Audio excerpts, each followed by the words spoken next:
Good afternoon, everybody. Welcome to the first session of the Transportation Committee of the Senate of 2025. I'd like to start the meeting before we do any work to allow everybody to introduce themselves. And before we do that, I would just like to go over our expectations of policies. And I would have a roll call before that. Thank you, MJ. That's our first policy.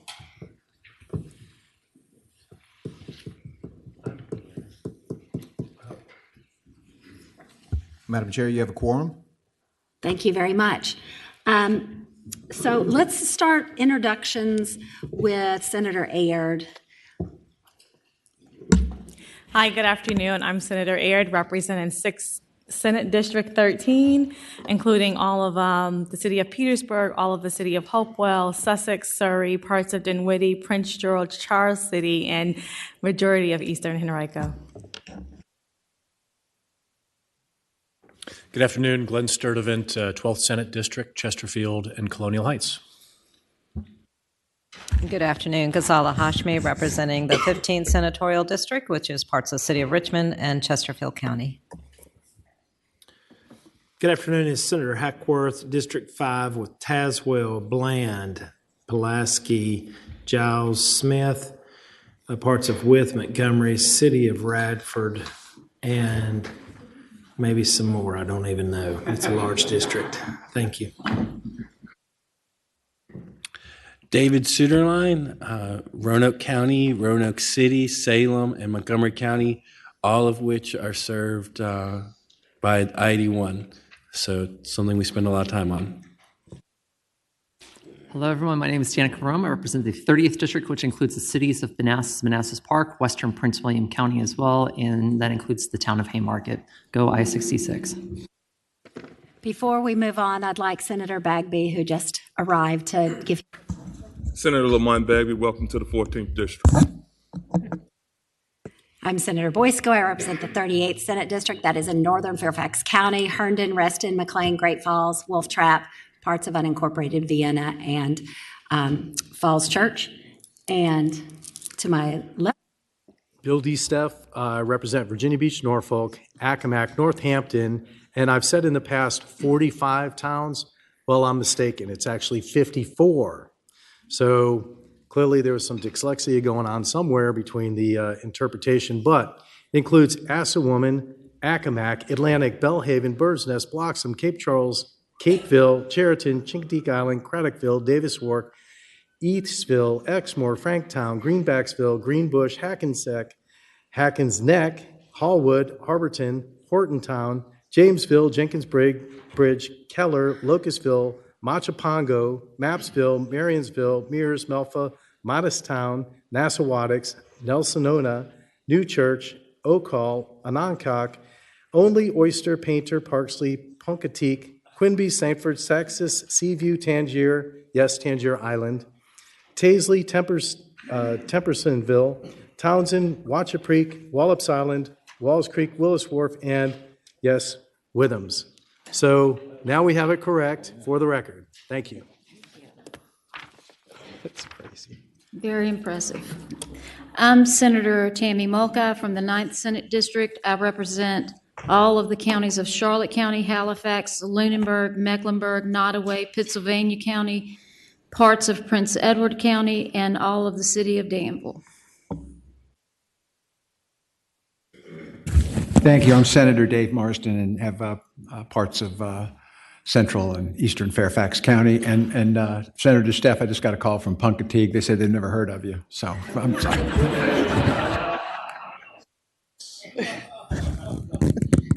Good afternoon, everyone. Stella Pekarsky, representing the 36th District, and that's Western Fairfax County. Good afternoon. This is Senator Kannan Srinivasan, representing Eastern Loudoun. Thank you. I'm Danny Diggs, the 24th Senatorial District, which is York County, Poquoson, Williamsburg, parts of James City County, and Newport News. Senator Luther Cyphers, Senate District 10, representing Amelia, Appomattox, Buckingham, Cumberland, Fluvanna, Goochland, parts of Hanover and parts of Louisa, Powhatan, and part of Prince Edward. Madam Chair, Yes. so since Senator D. Steph was trying to impress everybody, I hold the distinct privilege of having more 81 than any other General Assembly members. So I just want to throw that in there. Well, thank you, Senator Hackworth. That is good to know. We have a lot of towns in the Commonwealth, and we're so lucky. I'd also like our staff, our hardworking staff, to introduce themselves. And if y'all would like to start on this side. My name is Douglas Weimer. I'm an intern at the Division of Legislative Services. Nikhil Edward. I'm an attorney with the Division of Legislative Services. Michael Jackson. I'm a clerk with the Senate of Virginia, working for the Senate Clerk's Office. My name is Ben Cerrone. I am an intern at the Senate Clerk's Office. My name is Sophia Nijinská-Schertz. I am also an intern at the Senate Clerk's Office. And if our pages would introduce themselves, where you're from.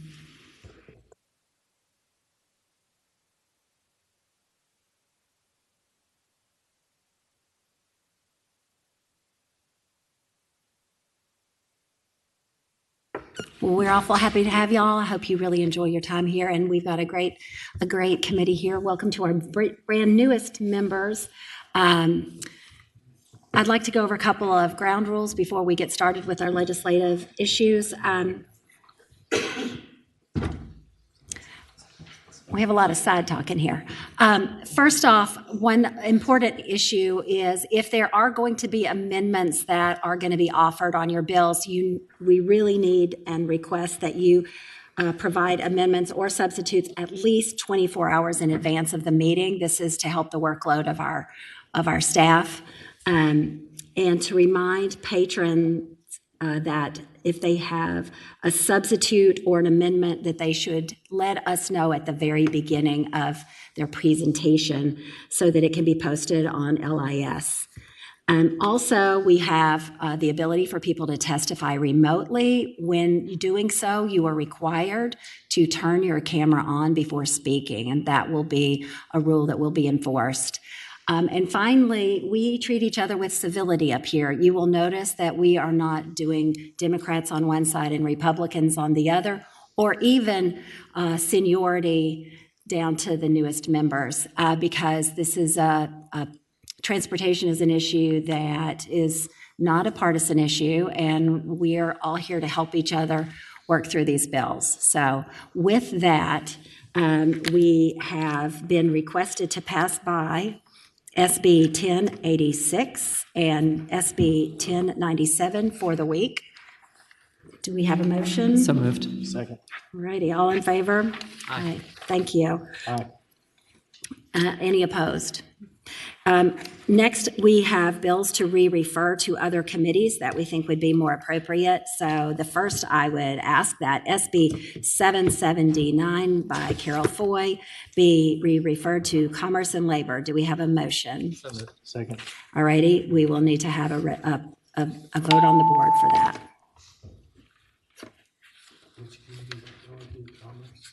It's going to Commerce and Labor, yes. All righty. Ayes 14, no zero. Thank you. The next bill is SB 919 by Senator Salim to be re-referred to Commerce and Labor. So moved. And if it's heard, it'll have to go to Finance. I just want everybody to hear that. We have a motion and a second. If the clerk will open the roll.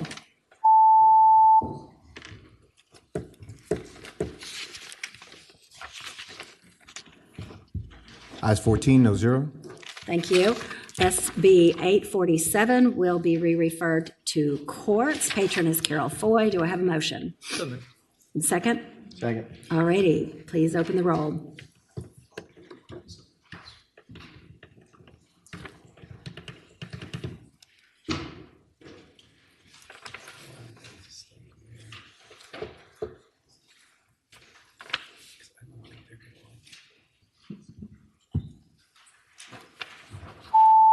Thank you.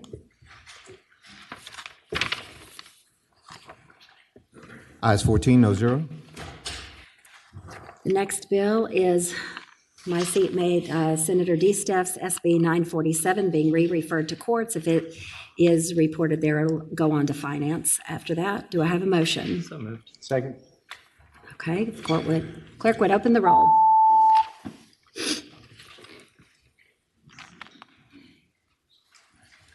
Ayes 15, no zero. And the last one to be referred to finance is McDougall's SB 1082. So moved. Is there a second? Second. Sure. Thank you. Clerk, open the roll.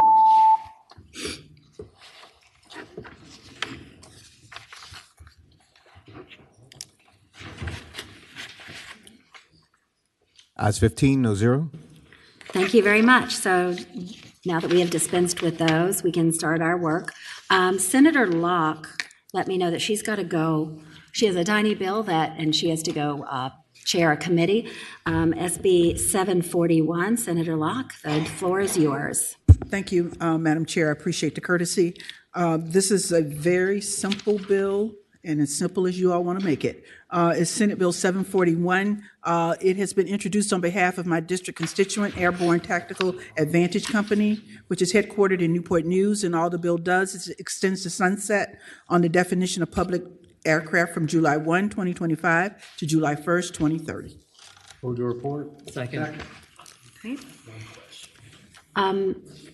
Senator Suderline, you have a question? Thank you, Madam Chair. Senator, is there a reason why we extend the sunset rather than just make it the way as permanent as any position can be? I cannot answer that. Okay. I'll have Michelle answer that for you. And to the committee, this needs to go to the 13th floor, so it needs to be reported, re-reported I'll revise my motion to finance. to report and re-refer to finance. And is there a second? Second. All righty, we have a motion and a second. If the clerk would open the roll now. Madam Chair, members of, sorry. I think it's in good shape. She was answering Suderline's question. Oh, excuse me. I think it was going through without any problem, but. Okay. All right.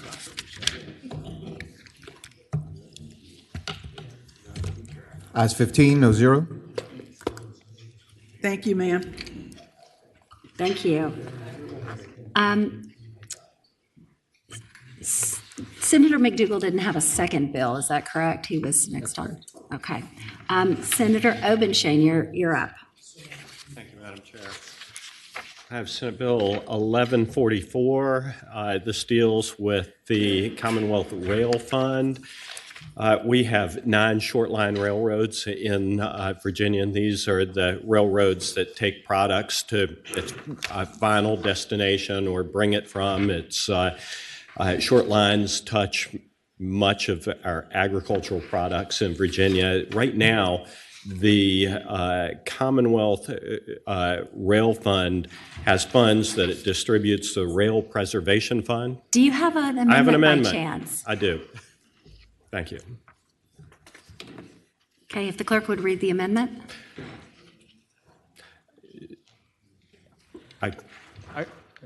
Madam Chair, the amendment's online on line 31 of the bill. After the struck out million, it strikes the remainder of line 31 and through appropriate on line 32 and inserts use up to 50% of its share of the monies in the fund.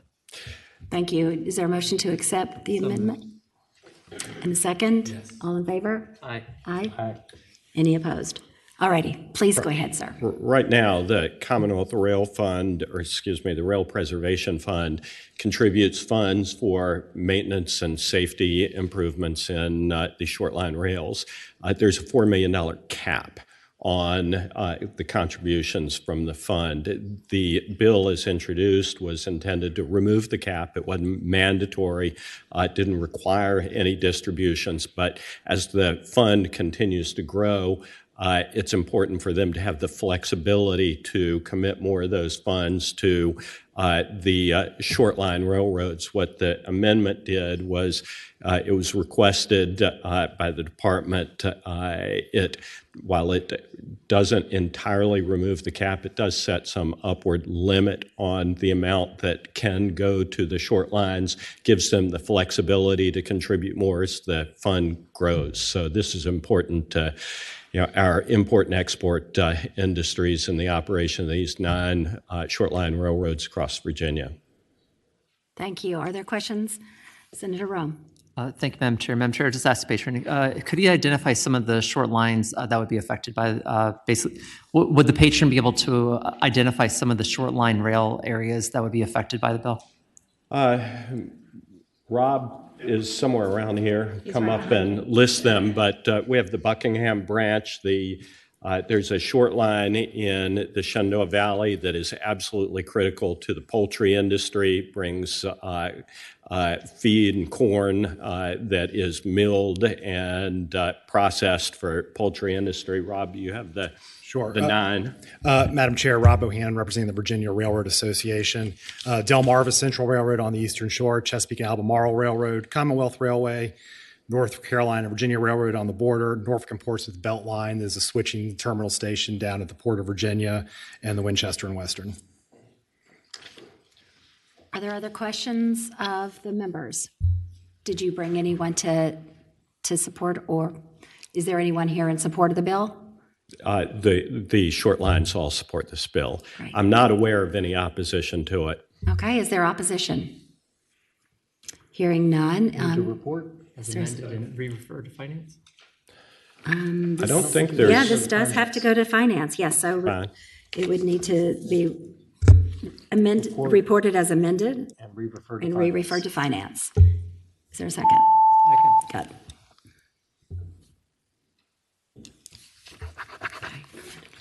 Ayes 15, no 0.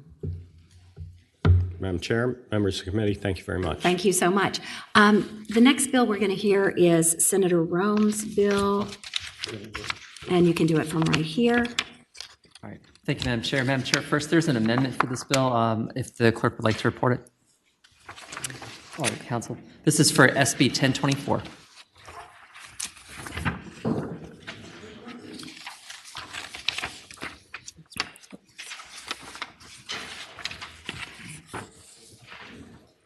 And if we could learn what the amendment says. Madam Chair, the amendment's posted online. On line 35, after transaction, it inserts for the renewal of driver's license, other form of identification issued by the department, or vehicle registration. Thank you very much. Senator Rome, would you like to explain the bill and what it does? I'd like to move the amendment. Let's move the amendment. Yes. Aye. All in favor? Aye. Aye. Any opposition? Okay.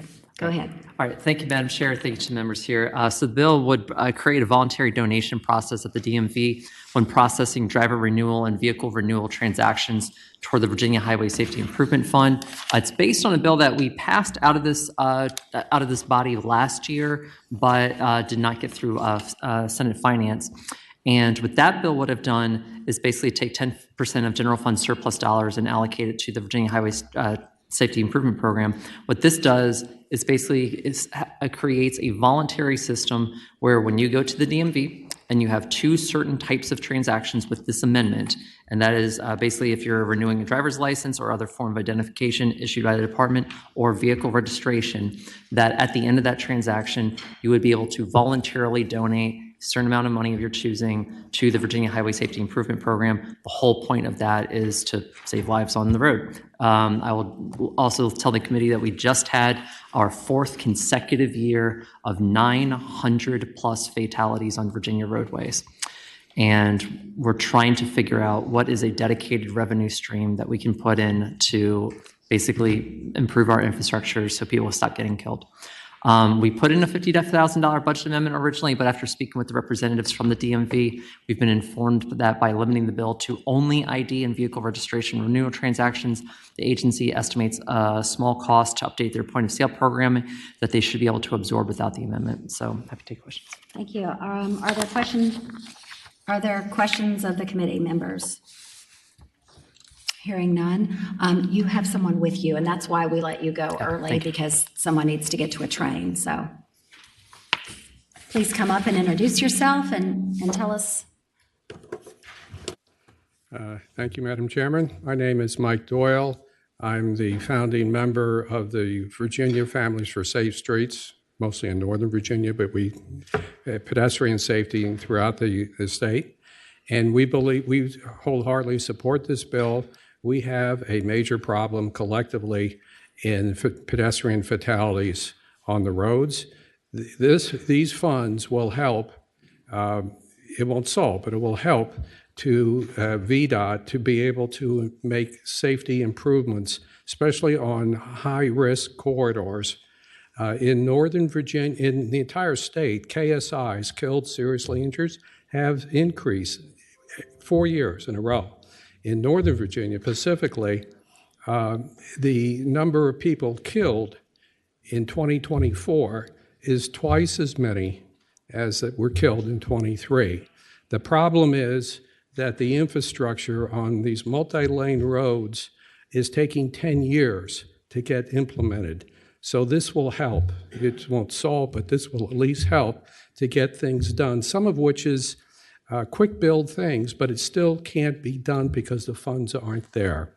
And the VDOT approves it, just we don't have the funds to do it. So please support this. This can help to save lives. Thank you.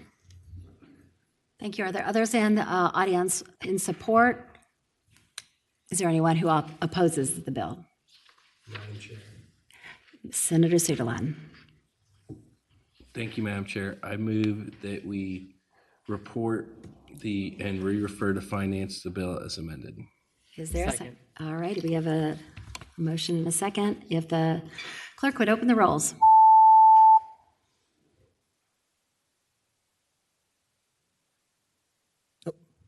Madam Chair, I believe I hit the button a little quickly. Do it again. There is everybody. Ayes 15, no zero. Good job. Good job. Thank you very much. So we'll go back to our sign up. We have Senator Perry next.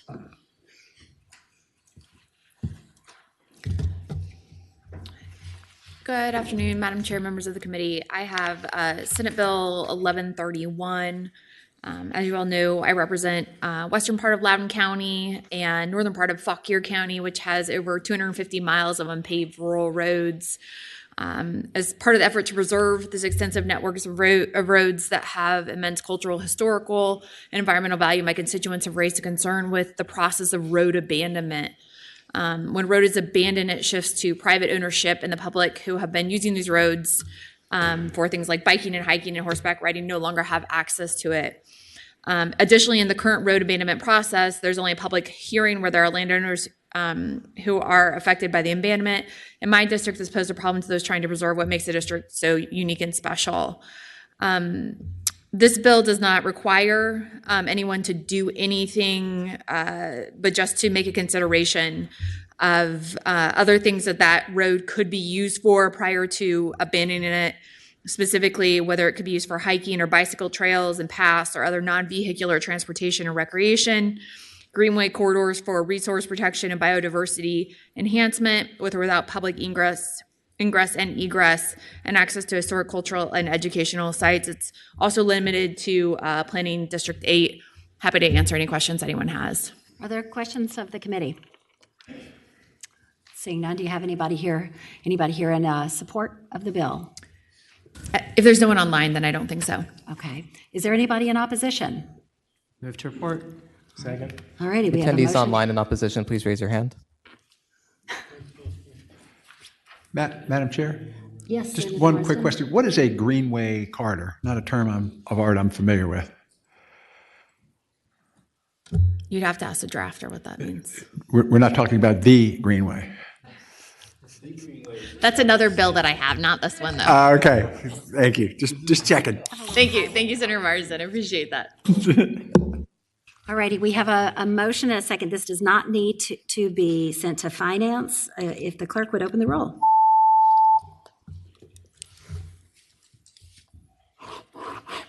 Ayes 15, no zero.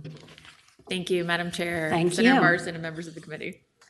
The next bill is I think Senator Sleen did have a second bill. Is he in here?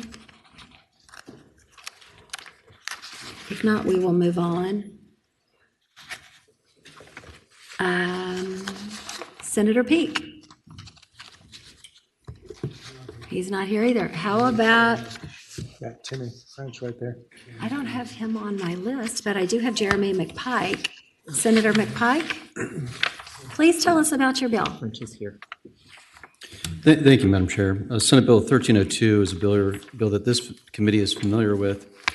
What it does is reduce the barriers for driver privilege cards. In fact, the bill changes the expiration of driver privilege cards in limited duration to equal that of normal driver's licenses. And so this is a barrier that folks who, whether you have temporary protected status or other status, have to take off work. And our immigrant community is a huge part of Virginia's economy, and it's time to administratively keep it simple, keep it exactly the same for every card. The status of your driver's license has nothing to do with the civil immigration status whatsoever. It's simply our ability from a safety perspective to understand that people understand the rules of the road and they have insurance. Those are the two public safety interests that Virginia has in issuing drivers. That still meets the standards. What this does is administratively ensure that all driver licenses or cards are equal. That's what the bill does. Thank you, Mr.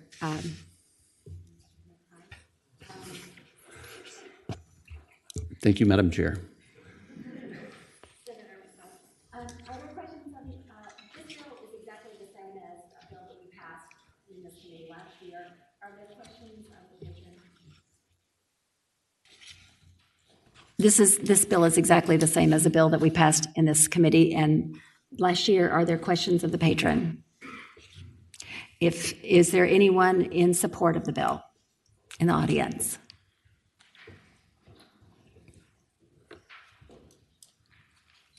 Please come up, state your name, and Any attendees online in support of the bill, please raise your hand.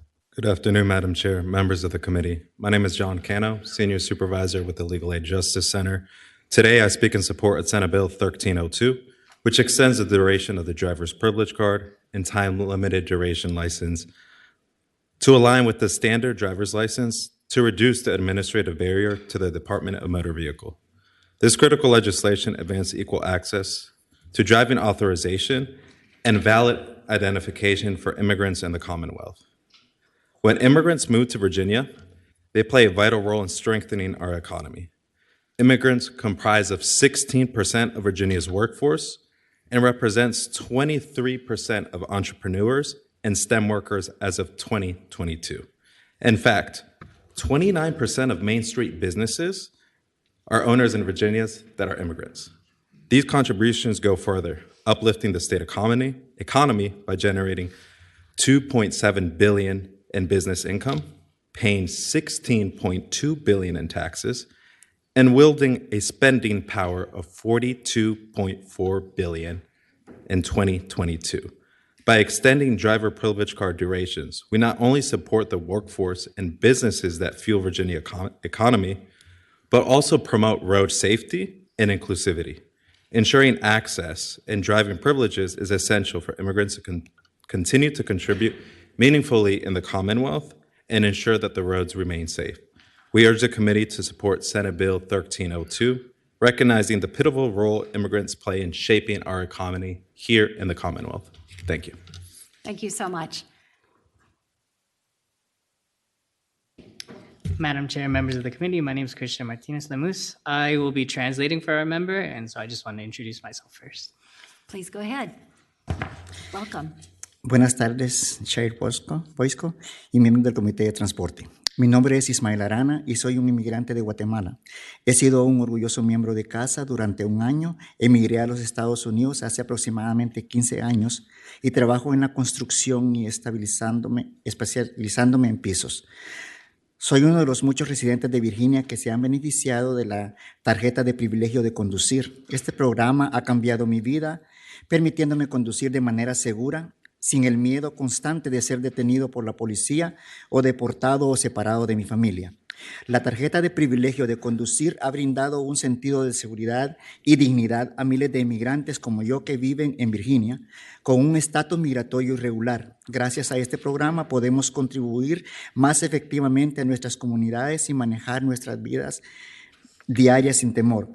Hoy estoy aquí para pedirles a los legisladores que apoyen un proyecto de ley para extender el periodo de vigencia de la tarjeta de privilegio de conducir a 8 años, alineándolo con la duración estándar de una licencia de conducir regular en Virginia y en estados vecinos como Maryland. Esta extensión no solo reducirá la carga financiera y logística para las familias emigrantes, sino que también reafirmará el compromiso de Virginia de apoyar a su comunidad inmigrante y mantener a nuestras familias seguras. Al apoyar este proyecto de ley, Virginia puede continuar siendo un modelo de cómo los estados pueden crear políticas inclusivas para empoderar a todos los residentes para vivir y trabajar con dignidad. Les insto a que por favor voten sí al SB 1302 para hacer esto una realidad. Gracias por escuchar mi testimonio y por su compromiso de crear una Virginia más segura e inclusiva. Good afternoon, Chair Boysko and members of the Transportation Committee. My name is Ismael Arana, and I am an immigrant from Guatemala. I have been a proud member of CASA for a year. I immigrated to the United States approximately 15 years ago and work in construction, specializing in flooring. I am one of the many Virginia residents who have benefited from the driver's privilege card. This program has truly changed my life, allowing me to drive safely without the constant fear of being stopped by the police, deported, or separated from my family. The driving privilege card has provided a sense of security and dignity to thousands of immigrants like me who live in Virginia with irregular immigration status. Thanks to this program, we can contribute more effectively to our communities and navigate our daily lives without fear. Today, I am here to ask legislators to support a bill expanding the expiration period of the driver's privilege card to 8 years, aligning it with standard durations of regular driver's license in Virginia and neighboring states like Maryland. This extension would not only reduce the financial and logistical burden on immigrant families, but also reaffirm Virginia's commitment to supporting its immigrant community and keeping our families safe. By supporting this bill, Virginia can continue to strive as a model for how states can create inclusive policies that empower all residents to live and work with dignity. I urge you to please vote for SB 1302 to make this a reality. Thank you for listening to my testimony and for your commitment to creating a safer and more inclusive Virginia. Thank you. Thank you so much. Appreciate it. Are there anyone here? Is there anyone here who is in opposition to the bill? All righty, seeing none, I will just point out that if we were to give a longer duration of the license, it would also shorten the line at DMV. So it's a win-win for everyone, right? Madam Chair, that is always a big concern of my constituents is dreaded DMV and waiting in line, and this theoretically cut the lines in half. Yeah, yeah. Big so, deal. Any questions of the members? All righty, do we have a motion? Move to report this constituent service bill. Second. All righty, we have a motion and a second.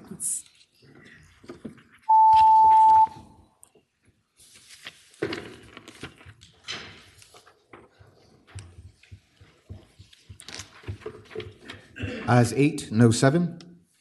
Thank you. Your bill passes. Thank you, Madam Chair. Absolutely. Is Senator Peake here yet? Okay, he's going back and forth between committees. Okay. Yeah, French. Okay. Senator French, would you like to come tell us about your bill? Thank you, Madam Chair, Boysko, and committee. I'm here with Senate Bill number 1288. This bill is, Town of Newmarket has asked me to help with this. Did you, Senator French, did you have a substitute by chance? No, there are no substitutes. Oh, that's a different one. Okay. Please go ahead. This bill seeks to add Newmarket to a list of towns that receive funds from the Commissioner of Highways to maintain their secondary roads instead of having VDOT maintain them. Under the law, the state funds are allocated to urban highways in all towns that have a population of more than 3,500 people. Those with less than that population can be added specifically to the code. Currently, 9 other localities have also been added to the code. Newmark is simply just looking for the same allowance. Newmark has been working very close with VDOT for several years to prepare for this task. During their August meeting, the town council voted to move forward this transition process, and they are ready to start. That's my bill. I do have a list Are of the there other any towns. questions in this very complicated bill? Hey, it was so easy. They didn't even offer to send somebody to help me do this. All righty, is there anyone in support or opposition of this bill? Seeing none, do we have a motion? It will have to go to finance. Okay. Madam Chair, I move that we report and re-refer Senate Bill 1288. Madam Chair, before we open the rolls, I did have one question. Yes. Madam Chair, if I may, Senator French, how many ornaments is on this Christmas tree bill here? Well, it looks like this would make the 10th one, so there's a lot of towns and small towns of Virginia, so we'll see. Madam Chair, Senator French, thank you. Thank you. Okay. We have a motion and a second. If the clerk would open the roll.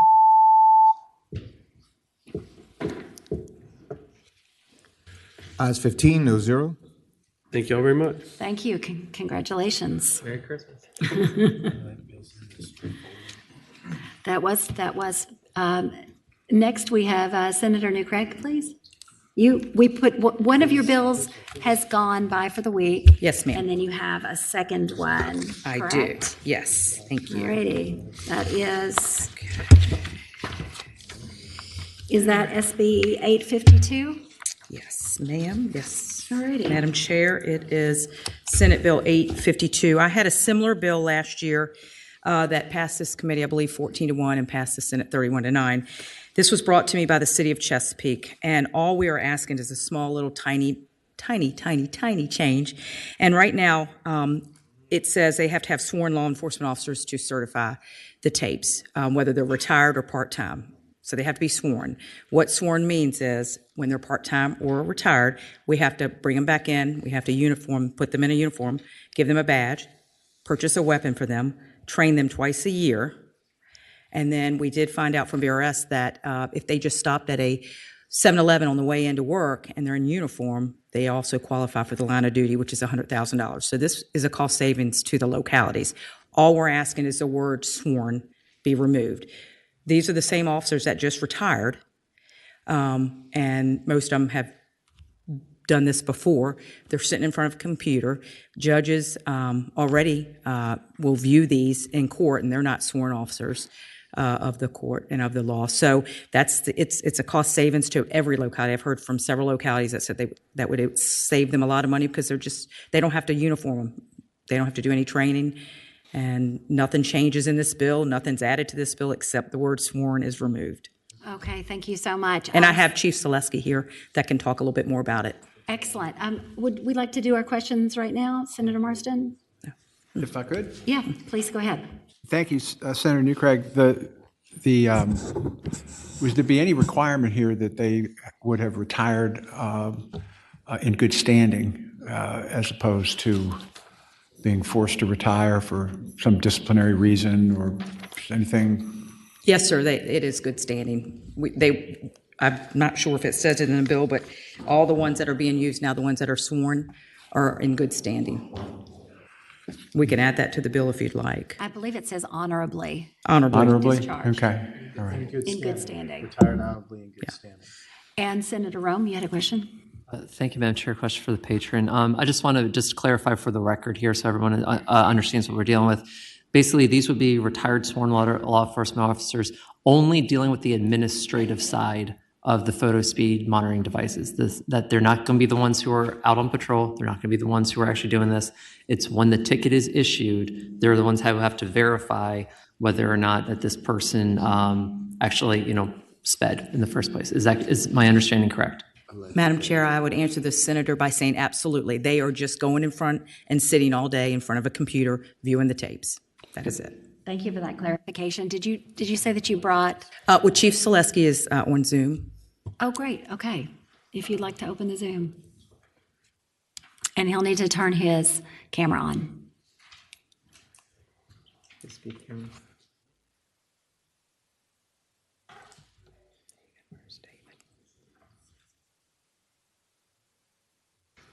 Chief, it doesn't appear that he is in the room. Is there anyone else? Um, Ron Maxey? Mr. Maxey?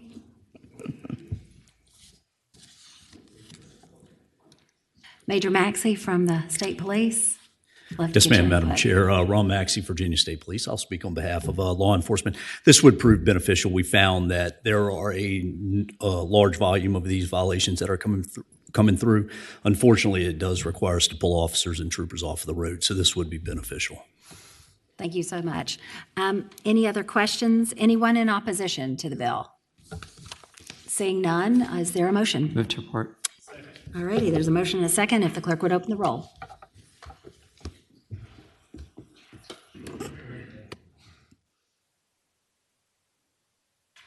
Ayes 13, noes 2. Thank you, Madam Senator Chair and Van members of Craig. the committee. Thank you so much. Senator Peake is still not here, so I think we're going to do some of our committee members' bills. Senator D. Staff, you got at least one left. You have two left after the one that And they're we, two pretty simple bills. okay. I didn't know that. You got it.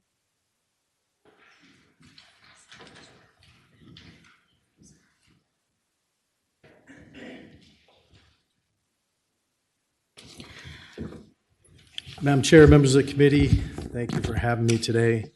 Let's start with Senate Bill 1265, which is the blue envelope bill. So the folks who have come to speak to the bill have an opportunity to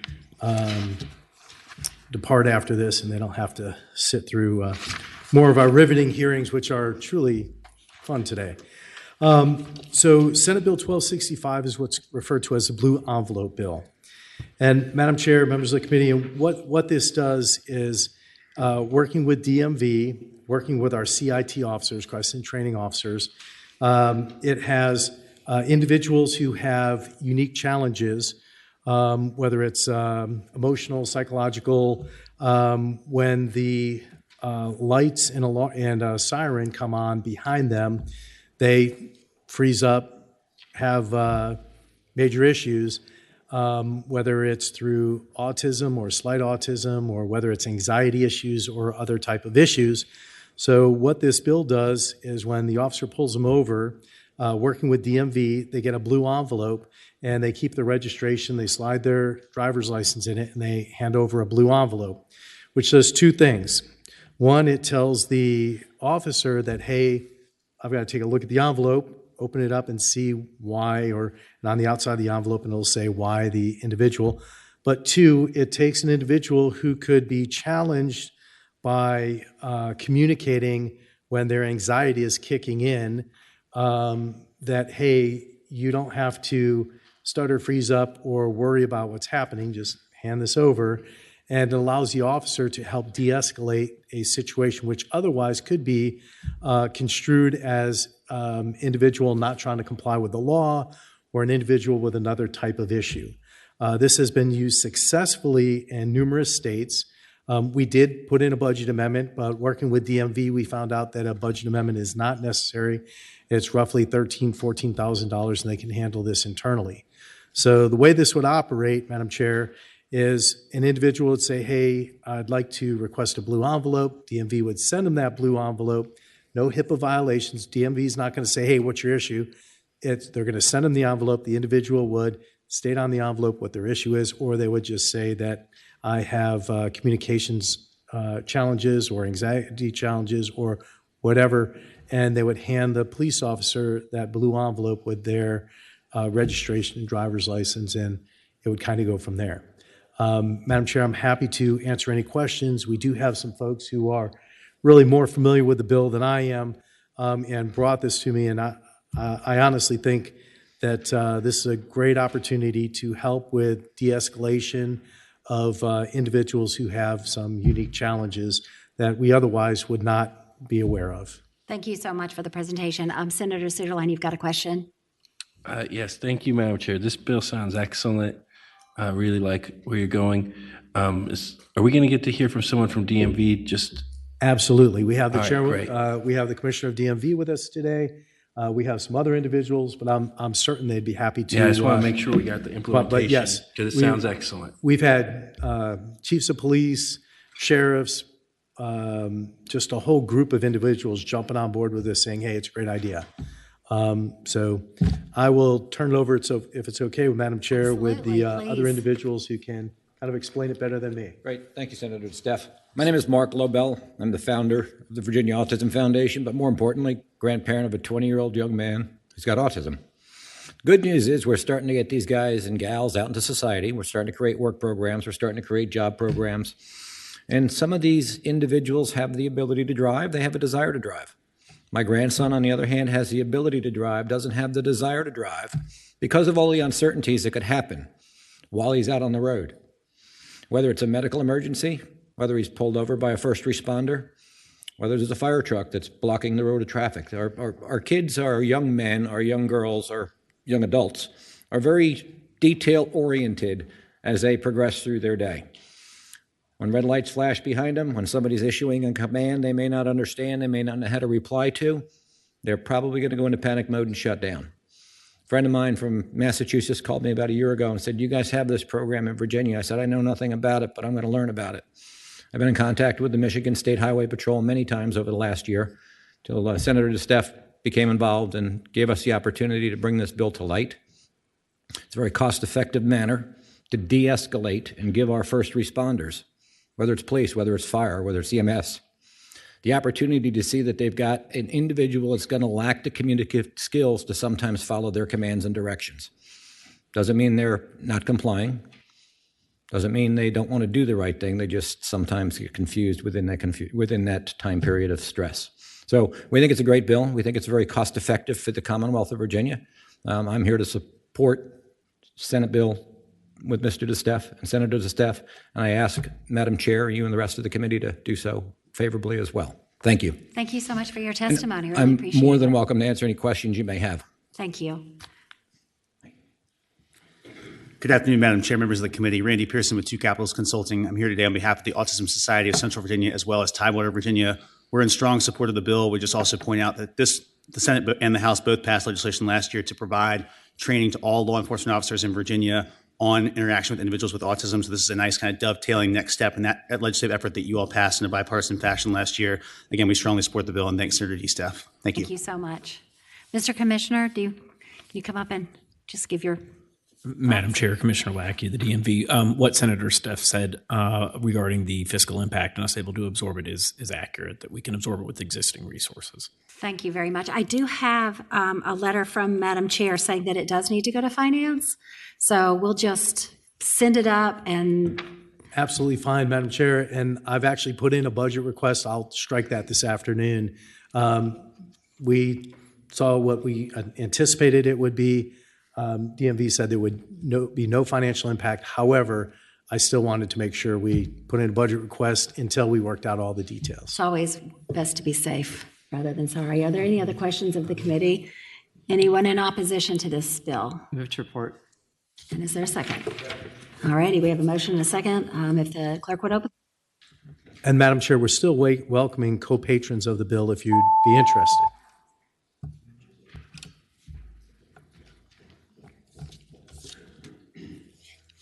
All righty.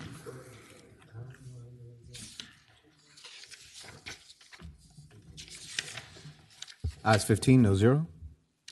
Thank you so much, and thank you for taking the time to come and speak. We have been working to try to make a more inclusive Commonwealth. Appreciate that effort. Madam Chair, members of the committee, we have next Senate Bill 948, which is the Aircraft Registration and Systems Modernization Program. And a couple of unique things on this. One, we set the registration fee for aircraft back in 1979, and it hasn't changed since. It's $5 per, and it's still a paper system. So what this does is allows that paper system to be modernized, updated, and automated. The second thing it does is it allows for the registration fee to be multi-year. And third, it does increase the registration fee to $30, $40, $75, and $150 for a commercial fleet for 1 year, then $55 and $70 for year 2 and year 3.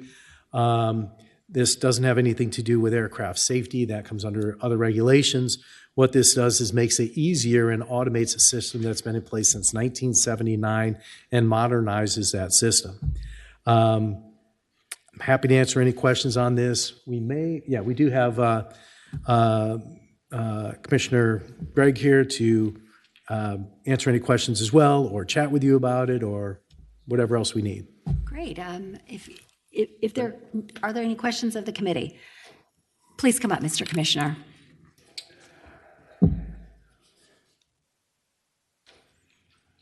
So good afternoon. Chairman Boysko, members of the committee, we appreciate your support for this bill. I think Senator DeSteph articulated it well. This has not been changed since 1979, and we really need to modernize this process and adjust the fees. And we're also reducing the aircraft decal, which is something that's been requested for a number of years. It's unnecessary expense. Thank you. Thank you so much. Is there anyone here in opposition to the bill? All right, seeing none, if anyone has a motion? Vote to report. It will have to go to finance, though. This one will. Vote to report and refer to finance. All righty, and is there a second? Second. All right, we have a motion and a second. This would be re-referred to finance. If the clerk would open the rolls. Madam Chair, members of the committee, thank you very much. Thank you so much. I saw Senator Peake. And Senator Peake, I understand you've got a substitute Yes. on Madam- SB 1075? Yes, Madam Chair. All righty, let's hear about it. First, is there a motion to accept the substitute in the second? In a second. All righty, all in favor? Aye. Any opposed? Please proceed. Thank you, Madam Chair. And this is, I look up at the dais up there, and not many of Senator Cyphers is probably the only one who's going to be familiar or very familiar with this issue. It's been going on for We need to know what your substitute does. and then that's what I'm going to tell you. And it's going to, that's the lead up to it. So it goes back about 10 years. Buggies. We have had a number of Amish folks move in. They're now in Cumberland County, Buckingham County. So when I first got involved in this, they were getting hit by vehicles. We brought a bill originally to change it. The Amish in Harrisonburg opposed it. Senator Ruff finally got a bill in 2023 that required lights and changed things. So I duplicated a lot in my original draft that was in Senator Ruff's 2023 bill. So what the substitute bill does is it addresses 3 issues that of Senator Ruff's current bill from 2023. And the first thing is it clarifies that the existing requirements for vehicles to display white lights in front and red lights in the rear or approved reflectors applies to animal-drawn vehicles, and it provides that such lights may be battery operated and no and or. The second thing it does, it says that the lighting on the buggy needs to be specific to be visible from 500 feet and approved by the Virginia State Police Superintendent as the code already requires. And then the third part, it states that they cannot impede traffic in a 55 mile per hour speed zone. And and this is brought at the request of the Campbell County Sheriff. So they've got them in Buckingham, Cumberland, Charlotte County, or where they're really prevalent, and some in the valley. They did not used to have lights. We tried to follow the Pennsylvania Amish statute, and Frank Ruff's bill in 2023 did that. These are just clarifying a few things that the Campbell County Sheriff has noted. A lot of curvy roads in Campbell County. We've had a number of accidents. There have been deaths in Buckingham, Prince Edward County. And the unfortunate thing, the Amish folks don't seem to care. They think it's God's will that if a vehicle approaches and someone is killed, They say it's God's will. The problem is the people that are killing them really get upset when they kill someone. And another part of this is Foster Fuels, who drives big, large fuel trucks. They're coming up on these buggies around curves, and they are deathly afraid that they are going to kill innocent people in these buggies. So these, for better or worse, this is an effort to protect these folks who don't want to be protected, not just for their sake, but for innocent drivers' sakes who do not want to kill people. And so we want to make them as visible as possible. We want them to have those lights on the rear for visible for 500 feet. And then if they are impeding traffic, it will give law enforcement at Campbell County and other counties the ability to talk to them, make sure they're not impeding traffic. So that's the purpose of the bill. Thank you very much, Senator Peake. Senator Hackworth, followed by Senator Suderline, followed by Senator Hashmi. Senator Hackworth. Thank you, Madam Chair. Senator Peake, so have the Amish community do they know about this? Have they been asked if there's any other things their input on this? I will say that I know that Campbell County, the sheriff and some of the bigger trucking companies have met with them to discuss the issue. And this is what has been reported back to me. But I have not heard directly from that community.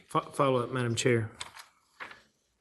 Senator Hackworth. So we have a large population as well in Berks Garden in Tazewell County.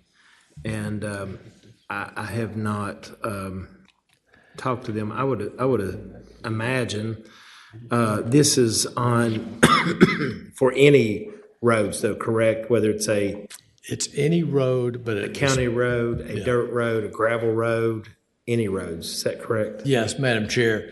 And it is any road. They have to have, if they're going to operate the buggies on a highway, they have to have the reflectors and that will go back 500 feet. But the impeding only applies to a 55 mile per hour highway.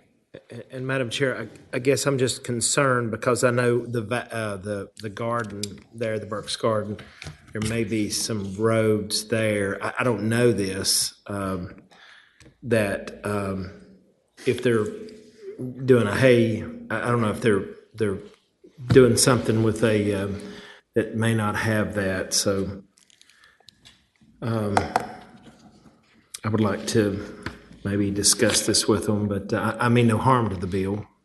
Madam Chair, I'll say back when I first brought the bill 6, 7, 8 years ago after several deaths, we did not hear from the Berks Garden area, but we definitely heard from the Valley, and have not heard from Berks Garden area this time, but I understand your desire to contact them and find out. Thank you very much. Senator Suderline, you next. Yeah, thank you, Madam Chair. I appreciate Senator Peake you bringing this legislation and trying to help these Virginians. How would you feel if we were to take this by and try to have some more communications with the community?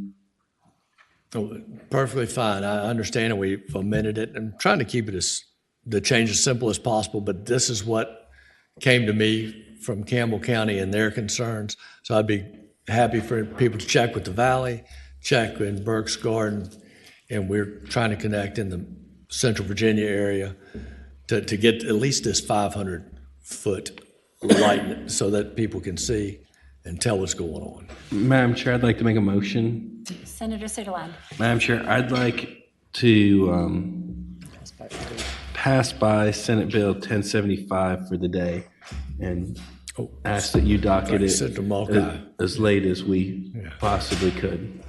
Thank you, Madam Chair. And now I'm seeing Senator Mulcahy. It's definitely prevalent in her district as well. So, thank you. Yes, I was second that. And Senator Hashmi, did you have another question? Well, now that I've heard Senator Suderline's motion, I fully agree with it. My concern and my question was around the lack of engagement with the Amish community. I know these are religious considerations, so some of the changes that we are making or the legislation is proposing to make may perhaps impede on religious convictions, and so I would like some clarity from the community as well. So thank you to Senator Suderline for making that recommendation. And Madam Chair, they're not very much into electronics and things, so it does make it more difficult. They're not watching these proceedings and not calling on the phone. So please reach out and let me know what you hear. Thank you. Senator DeStuff, did you want to say something too? I did, and Madam Chair, Senator Peake, you may want to make sure you do talk to him about the requirement in there on, I believe it's number 2, that talks about a dimming light. Yeah. And then, the horns, the manual horns can be heard for 200 feet normally. But the dimming lights, most of those in today's environment have a chip that's used to dim them, and it's a resistor within that, which may not be welcome in the community. I just would want to make sure that we address all of the technologies that we may not want to force something. We wouldn't want to force a square peg into a round hole. Thank you. Thank you.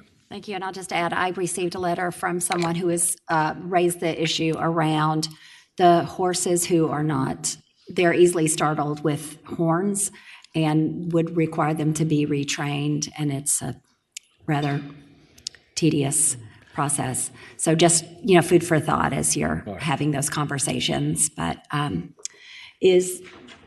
we need a vote to pass it by for the day. All in favor? Aye. Aye. Any opposed?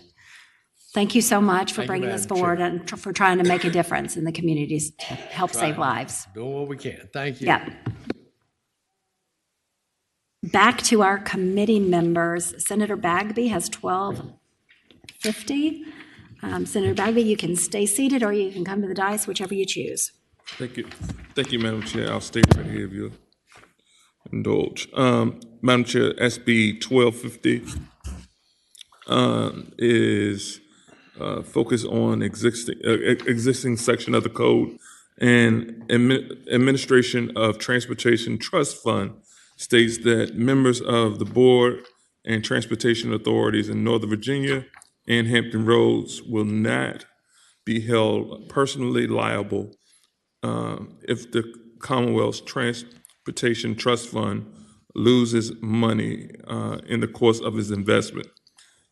This bill adds the Central Virginia Transportation Authority, which is the newest of the three, to the list of authorities already covered in the code. And so it just levels the playing field and puts them in the same posture as the other two. The bill also clarifies that the limitation on personal liability extends to an individual's action even after a member is no longer serving on or employed by the Transportation Authority. Thank you. Are there any questions of the committee members? Is there anybody here in support of the bill? Anyone in opposition? Move to report. Second. All righty, we have a motion and a second. Clerk would open the roll.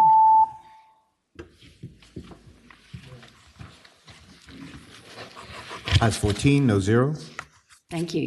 Your bill passes. Next on the docket, we have Senator Suderline. I understand you've got a technical amendment. Yes. I move the technical amendment, the council, if they be willing to report it. Second. All righty. All in favor? Aye. Any opposed? All righty. If you'd read the amendment, sir. Madam Chair, the amendment is available online. It's on line 81. It just corrects the number 457,200.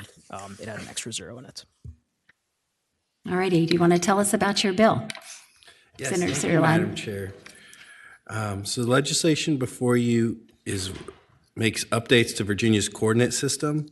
The coordinate system's incredibly important because it's used for hydrographic and topographical surveys. tide and current observations, field surveys for aeronautical charts, and geomagnetic, seismological, gravity, and related geophysical measurements and investigations in the determination of variation in latitude and longitude. So this is how we measure the Earth, and most importantly, how we measure the Earth in the Commonwealth, the best part of the Earth. So there's some changes. As you look in the code, the General Assembly first did this back during Governor Byrd's administration, then updated it during Governor Dalton's, and now it is time again to update it to get the numbers to work with our friends around the world. So I'm happy to take any questions. As you look in the legislation, you'll also see that Old Dominion University is who has been charged with the responsibility to these efforts. Them and the Virginia Department of Transportation work on these issues together, and I hope that someone from ODU was able to make it online, I think. And we also have Annie Gibson, who you're all familiar with from ODU as well. But online we have the technical expert. All righty. Any questions from members first? Senator Srinivasan. Thank you, Madam Chair. I have a quick comment. I'm an alum of Old Dominion. I thank you for bringing this. It's an important issue. People may not realize this, but I really appreciate you. And as an alum of Old Dominion, it's very gratifying to learn that ODU has been charged with implementing this. Thank you, Senator. Thank you, Madam Chair. Thank you. If the people online would like to turn on their camera and give their testimony. Yes, Madam Chair. This is Tom Allen from Old Dominion University. I am not sure why my camera is not working. Unfortunately, it seems to be the room, but I'm here in support of the legislation. It certainly exceeds the expectations of keeping the Commonwealth modernized.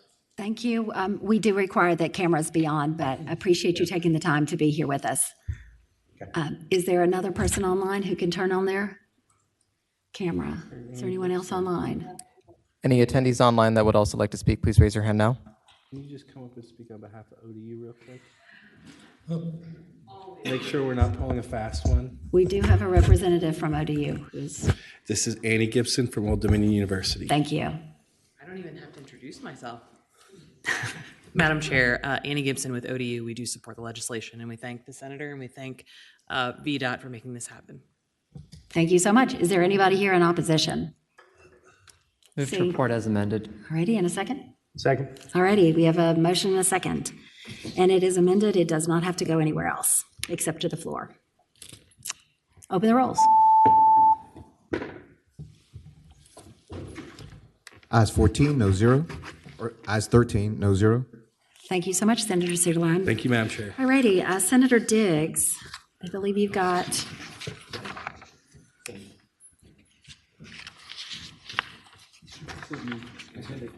Your vote will be noted, sir.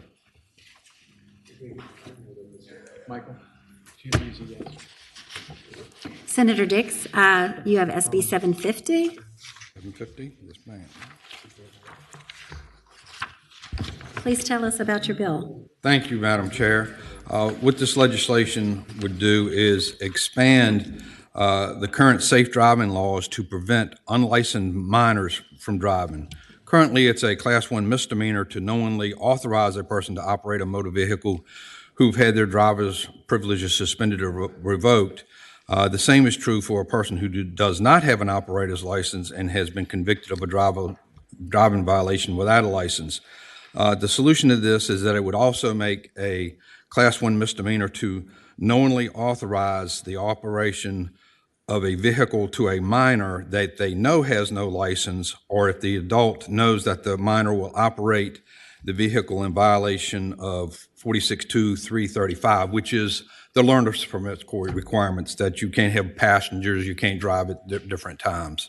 And with this, really the initiation of this is there was a young driver who was routinely permitted by his parents to drive a car before being licensed whatsoever, which led to the untimely death of 3 teenagers.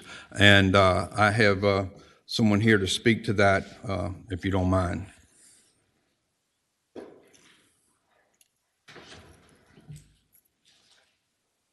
If you'd like to come forward and give us testimony, that'd be great. Introduce yourself. Thanks for coming. Sorry. Madam Chair, committee members, thank you for having me here today. I apologize, Keeper got stuck under the chair, so he couldn't get out. So unfortunately, I'm going to tell you a very sad story, and a story that should not happen, and unfortunately happens all over the Commonwealth. This is my baby Connor. For those of you who I've met today and talked with previously, thank you for hearing our story. But it was homecoming night 2019. And my baby had his whole life ahead of him, athletically, academically, until a driver transferred to our school and was driving unlicensed, known by his parents. They entrusted him with a high-performance BMW and let him drive each and every day for at least 4 weeks that we know of to school before the homecoming night, when my son accepted a ride in that vehicle to get to the after party. As a parent, there are no words to explain what that's like, to have your child ripped from you in something that was so preventable and so needless. But I ask you today, how many of us, indulge me, drove here today, right? We're all on the Commonwealth roads, and these roads should be safe. You should not be allowed to have an unlicensed teenager on our roadways or any roadways. They have not gone through the proper course of action and the GDL training that is required here in the state of Virginia. We do know that the #1 killer of our teenagers is driving, and it's the one thing that we have control over, and it's the one thing I'm going to ask you to step up today and say no more. No more unlicensed teenagers on our roadways. It's not acceptable. It's not okay. Driving is a lethal weapon. As I listened to testimony from other bills about the street takeovers that are happening, and Senator Rome, your initiatives, these are much needed here in the Commonwealth to make sure that each and every one of us get home safely, to make sure that your children, your grandchildren, your nieces and your nephews, all of your loved ones make it home each and every day that they get into a vehicle. There is written support from Drive Smart Virginia and the Chesapeake Regional Safety Council. They were not able to video in, but I encourage you to look at that as well. And I want to thank you for your time, and I hope that you guys will choose to support us in this mission and making sure that we're all safe. Well, I would like to thank you for taking the time to come and share your story, to try to help other people. Appreciate you putting yourself out there to tell us what happened to you, and we're really sorry. Well, thank you. We can't bring Connor back, but what we can do is help other people. Yeah, thank you. Thank you. Are there questions of yes, Senator Hackworth? Madam Chair, and a question for the patron. I mean no harm to the bill, and I apologize, ma'am, for your loss. I have 4 children, 7 grandchildren, so I'm a parent, grandparent. One question that I would just like to ask the patron is, if a child gets in a parent's car and the parent doesn't allow that, don't know that, the kid goes out, gets in the car, goes out, how do you handle that? It would be like any other investigation. You would have to have some kind of circumstances of proof that would do that. You would have to have probable cause to have someone summoned for something like this or arrested. And follow-up question, Madam Chair. So what if, like, I have a 15-year-old granddaughter that I'm going to be help teach to drive.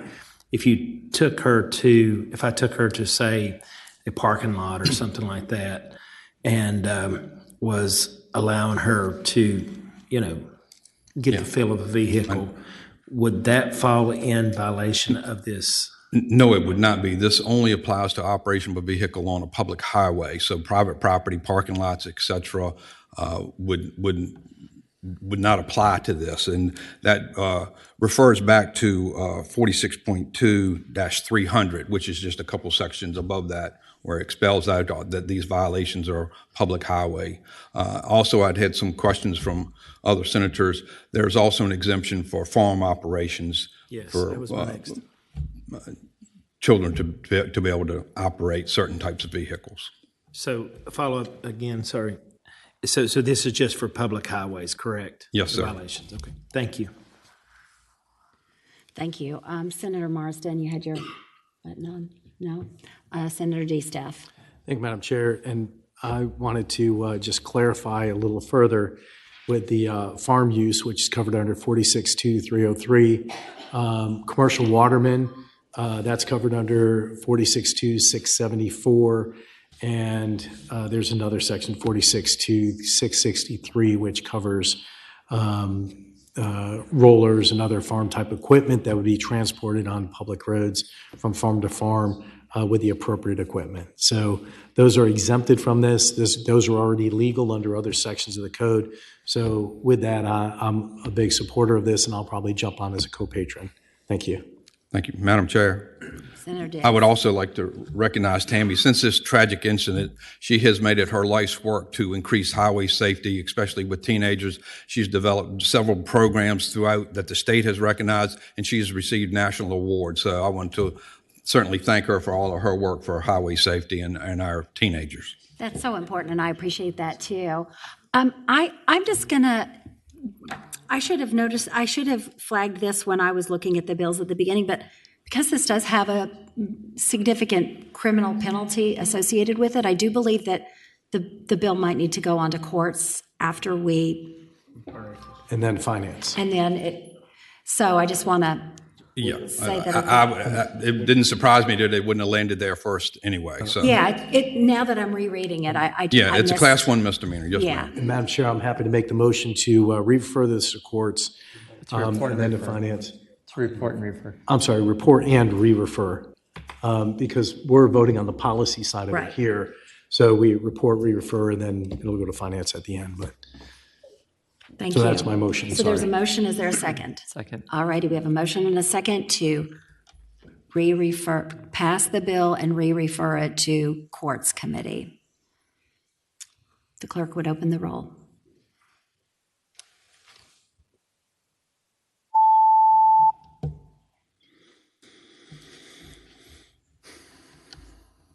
Ayes 14, no zero. Ayes 14, no zero. All righty, thank you so much. Senator Diggs, you have a second one, I believe, right? You have another bill? Yes, ma'am. SB 1061. SB 1061. This is something that the agency has asked you to carry, I believe, right? Yes, ma'am. Okay, please tell us about it. This bill repeals the requirement for motor vehicles to display physical decals on license plates that indicate the expiration month and year of registration. This change simplifies the compliance for vehicle owners and reduces administrative burdens on the DMV. This bill modernizes the vehicle registration process by shifting to electronic processing and verification, aligning with current technological advancements. This change reflects a commitment to modernizing state operations, improving customer service, and ensuring that taxpayer funds are used effectively. In fact, DMV spends approximately $2.3 million annually to produce and distribute license plate decals. Eliminating the decals would allow DMV to reinvest cost savings in critical projects. Current data sharing infrastructure with law enforcement and local governments enable a more efficient, immediate, and accurate method to assist partner agencies in verifying registration and garage jurisdiction information. It's easier than using physical decals. Law enforcement officers have electronic access to DMV records to verify registration directly from within their patrol cars. DMV has data sharing agreements with all the commissioners of revenues and provides daily, weekly, and monthly data electronically to these offices to enable them to properly tax vehicle personal property. This bill would result in better customer service experience for all of Virginians as well as improved government efficiency. With the elimination of decals, customers will be able to fully complete their registration renewal online. They would no longer need to go to the DMV or wait for decals to arrive by mail, and they would have to visit DMV to do this. In fiscal year 2023, over 500,000 customers visited DMV services centers to obtain decals. This would significantly cut back the number of people at the DMV. With a cost savings of $2.3 million, they would better able to modernize the entire DMV system.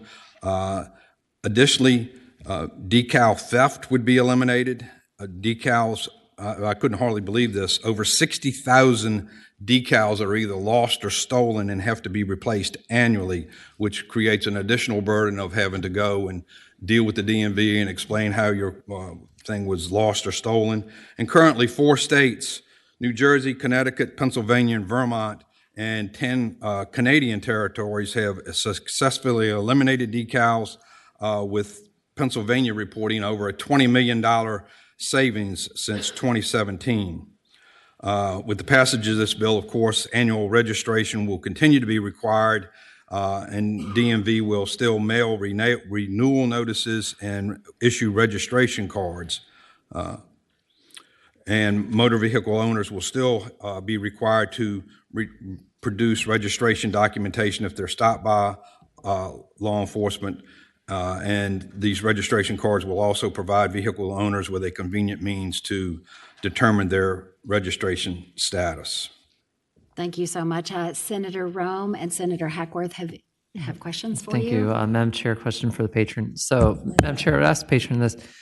If you're the operator of the vehicle, sometimes those decals are kind of actually your reminder to take care of your registration. They have been for me for sure. But I just want to make sure that we aren't going to create additional waste by getting rid of one type of waste. And so in this case, it's that we would get rid of the decals, but we would start mailing more to the vehicle operator. Can you just kind of walk us through that? I would hope that the DMV could help me with that process. And Senator Diggs, let's just clarify, this is what's on your license plate. It's not the sticker in your window. No, correct? that's the inspection stickers, and the inspection stickers will still be required unless we take some action on that. And I saw today that the state police has rolled out a new type of inspection sticker that's holographic. It makes them harder to counterfeit or steal. Because I also rely on the inspection sticker to know that I need to get mine done, but so just wanted to clarify that. Commissioner, if you'd come up and give us some input, that'd be appreciated. And then Senator Hackworth had a question. Yes, Madam Chair, Commissioner Lackey, DMV. To answer Senator Rome's question, we are going to do in a 2-phase approach. So we're getting a lot of emails and phone numbers right now. A lot of our patrons get connected through those electronic means. As part of the mobile ID, we're also rolling out a mobile app that will go with it, so allow you to get notifications on your phone when you need to renew your licenses. So there's electronic ways that, again, we're pushing quickly towards.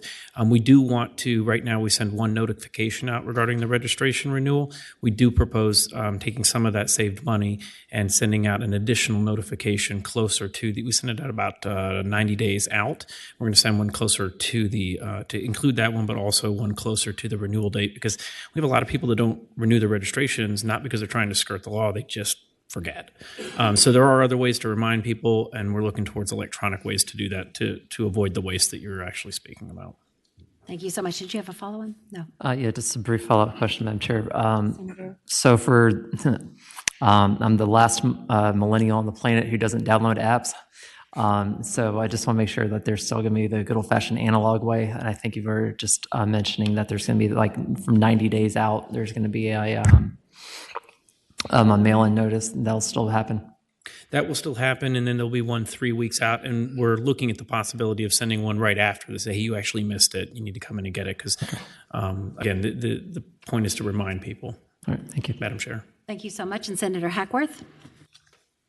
Thank you, Madam Chair, and I want to thank the patron for this bill. I think that it's long overdue, and I would be very much open to adding a friendly amendment to remove the inspection sticker on the window as well.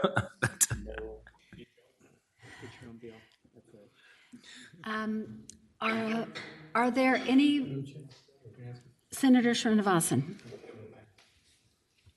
Thank you, Madam Chair. I have a question for the patron.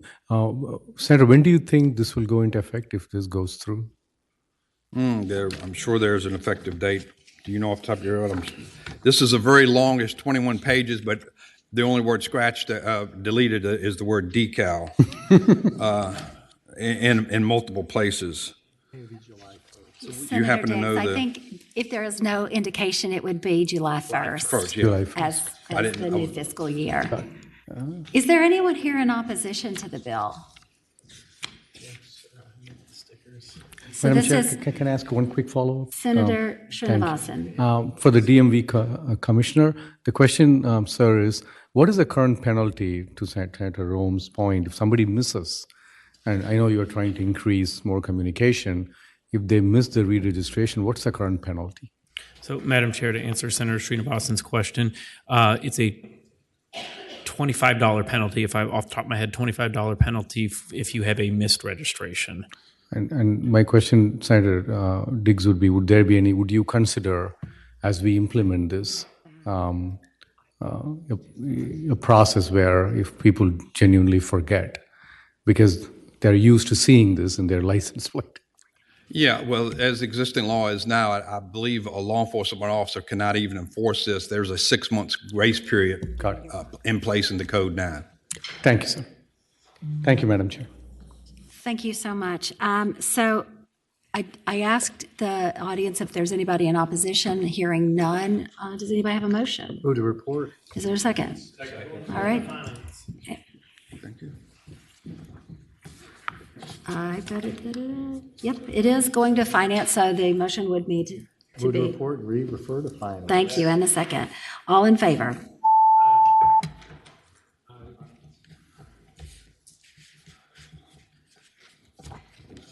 Ayes 12, no 0. Thank you, Madam Chair.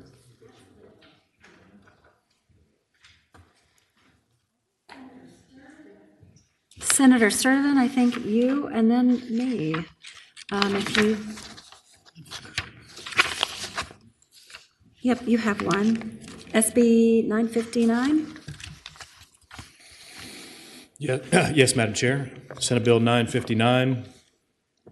Madam Chair, members of the committee, when a Virginia driver is convicted of voluntary or involuntary manslaughter or a crime punishable as a felony under the motor vehicle laws of the Commonwealth, and they lose their license, before they can get their license back, they have to show to DMV proof of financial responsibility in the future.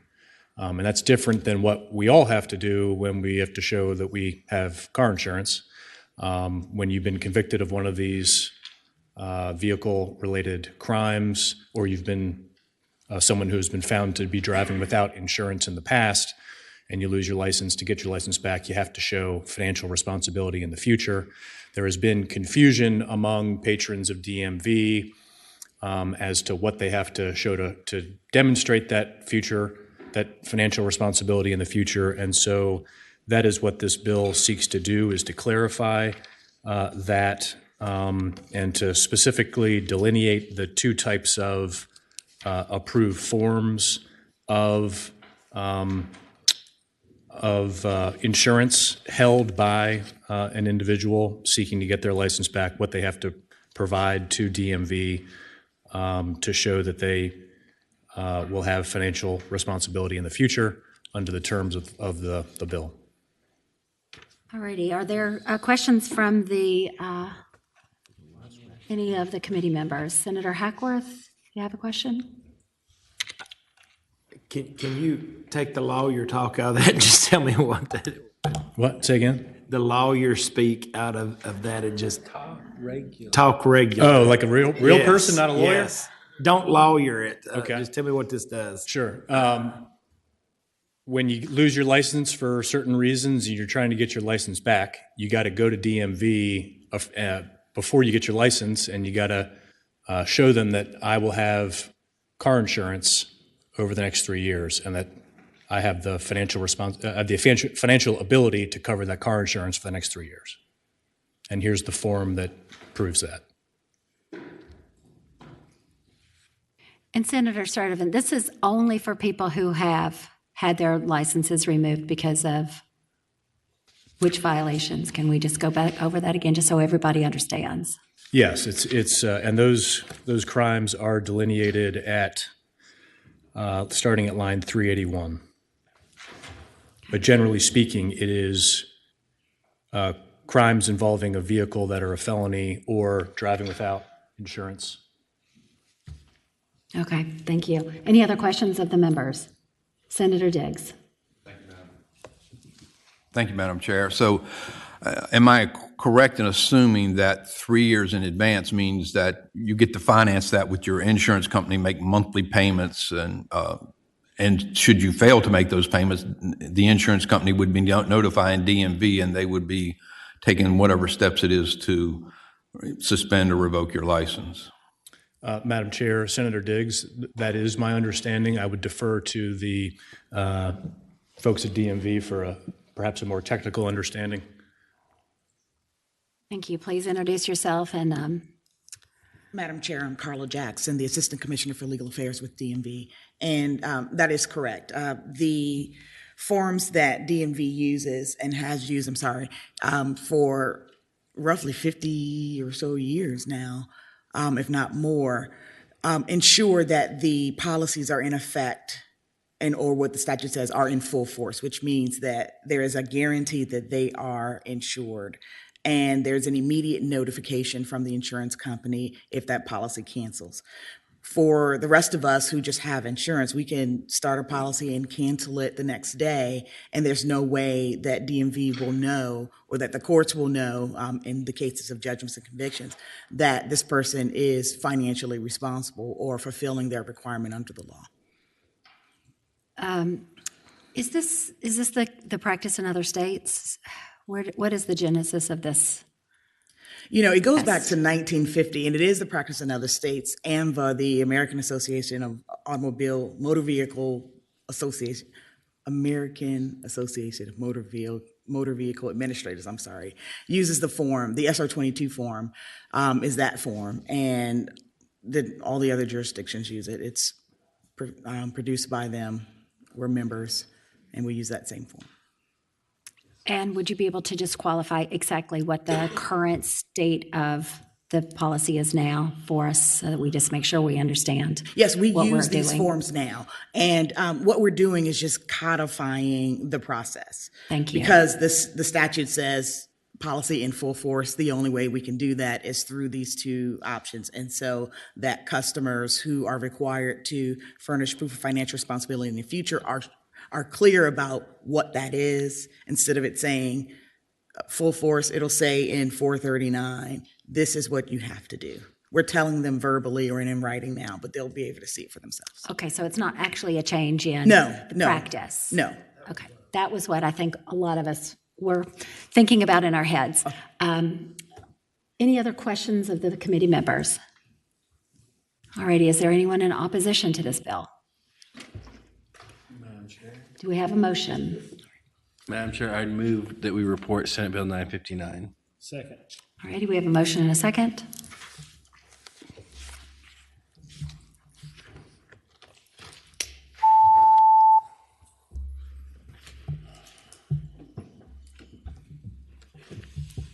I'll vote yes, but it's not working for me. I think that you good? Dan is not here. Thank you. Ayes 13, no 0. Thank you. I was getting ready to ask you. All righty. Thank you, Madam Chair. Thank you so much. So I believe I've got the last bill.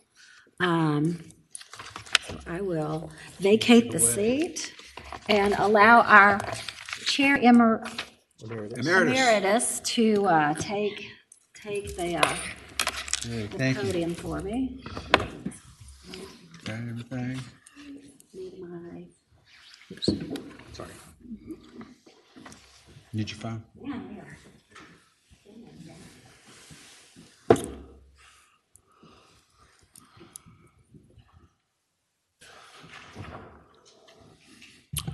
All right. right. Thank you, Senator Boysko. We have Senate Bill 1004. Thank you so much. Please proceed. Mr. Chair, first I have a clarifying amendment.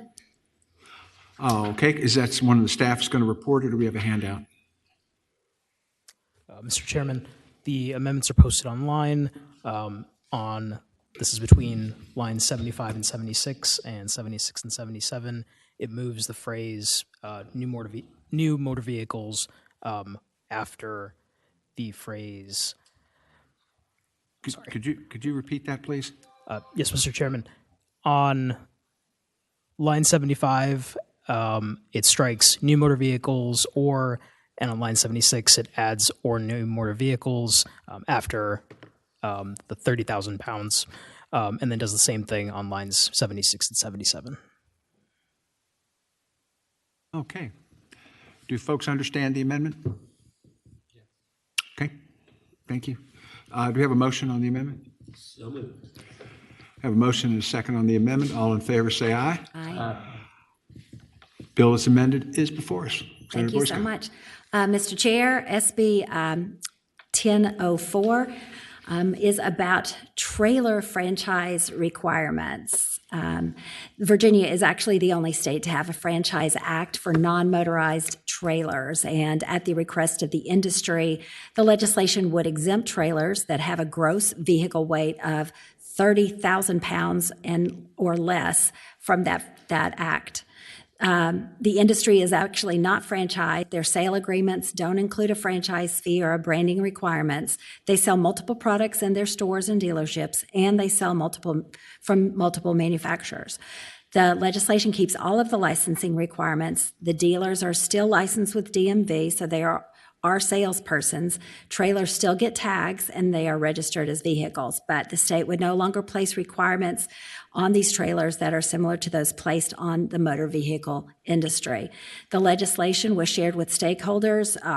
We began this conversation with everyone in September, and it would reduce a regulatory burden. Braden Edwards from Carry On Trailers and Nicole Brenner are here to speak in support of the bill.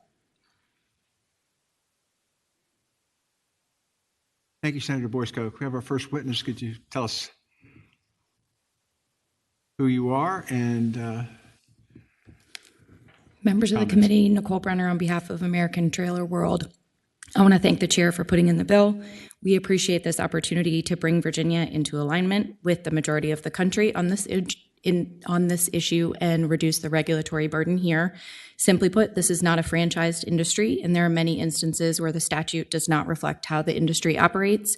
And I'd like to introduce Braden Edwards. Yes, Mr. sir. Chair, members of the committee, Braden Edwards, Vice President and General Manager of Carry On Trailer. We've got a couple of plants here in the Northern Neck, founded here in 1996. Here speaking on behalf of American Trailer World. American Trailer World also operates a retail dealership in Culpeper. I want to thank the sponsor, Senator Boysko, for bringing this bill, and the committee for allowing me to speak. American Trailer World is one of the largest domestic trailer manufacturers in the country. We manufacture cargo trailers, dump trailers, gooseneck trailers, tilt trailers, so on and so forth, and also have roughly 75 retail stores through the country.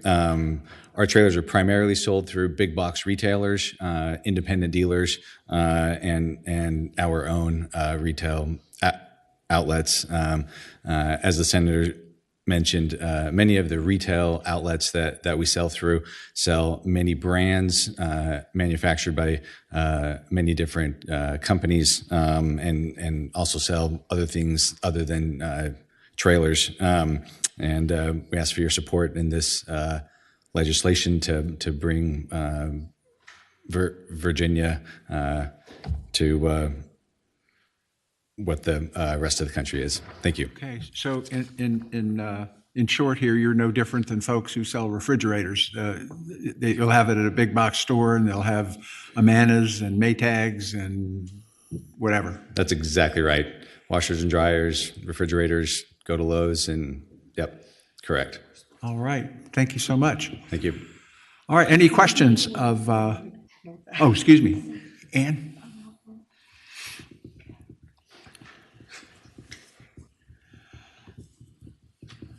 Good afternoon, Mr. Chairman, members of the committee. I'm Ann Gambardella with the Virginia Auto Dealers Association. We worked on this bill to ensure that our heavy-duty trailer dealers, the big trailers, obviously the over 30,000, that have existing franchise agreements with some of their suppliers will be continued to be protected under the franchise laws that they have now. So we have no problem with the bill and support the effort moving forward. Thank you. Thank you very much. Anyone else here to speak in favor of the bill? Anyone online that wants to speak in favor? Okay. Anyone here to speak in opposition to the bill? Anyone online here to speak in opposition? Move to report. All right. We have a motion. Does this does not need to go to finance? So we have a motion. Do we have a second? We have a motion and a second to report. Would you open the roll, please, Michael?